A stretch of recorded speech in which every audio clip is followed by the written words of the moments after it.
Hi, Alex here. I want to talk to you about interview success, getting that accountancy position that is your next move up and takes you to where you want to go to in the future moving forwards. Now, the first skill in the interview is to be in a good frame of mind before you actually arrive, and the simple things you can do to get yourselves in a good mood.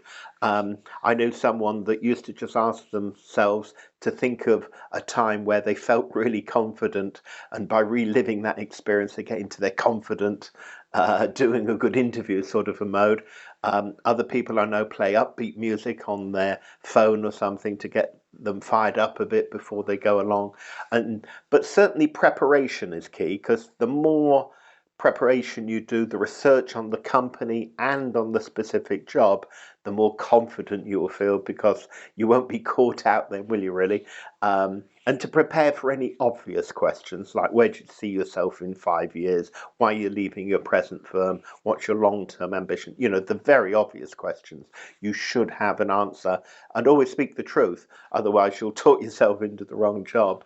So know the company, know the position, and research the interviewer themselves. These days, you can go on LinkedIn, look them up and find something about them, look at other people working for the firm, find out the sort of culture they are. Knowledge is power, and knowledge is power when it's learnt and acted upon and used in that interview. So there's a lot you can do to prepare, um, before you get to the interview. But when you're in the interview, they're going to ask you fairly obvious questions, and be prepared for them. So the interview, bear in mind the objective is to go in there and to get the offer, because if you don't get the offer, it's academic whether you like it or not. And you should have been selective on interviews you're going to, but you might not want it. There might be something which just isn't right, and that's true for both of you. But realistically and largely, you want to actually get the offer out of them. You have to develop rapport at first. Good, strong walk and handshake, affirmatively sitting down, but mirroring their body language, tone, and style. Research has shown that the more you look a bit like them, the more you're going to fit in and develop that rapport. So keep the body language. Interviewers usually lead. It's expected that they lead at first, and you follow, which is absolutely fine. Now, when you've gone through all the detail, what I you to do is to test close on what they're actually thinking about you. So you can make a clear statement that said, "Look, John, I really like everything I've heard today.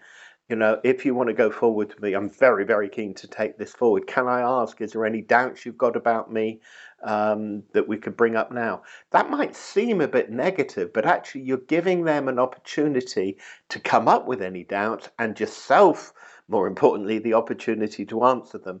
Because if you leave the interview, those doubts will dwell and fester. So you bring anything up now to find out what they're feeling. But you start that off, you set it up by saying that you're very keen. So it sort of implies a reciprocal responding in case. So make a clear statement at the end, know where you stand, because everybody wants to offer someone that's keen to accept the offer. That's actually a good selling point in itself. And after the interview, talk to your recruiter. Talk to us if it's us.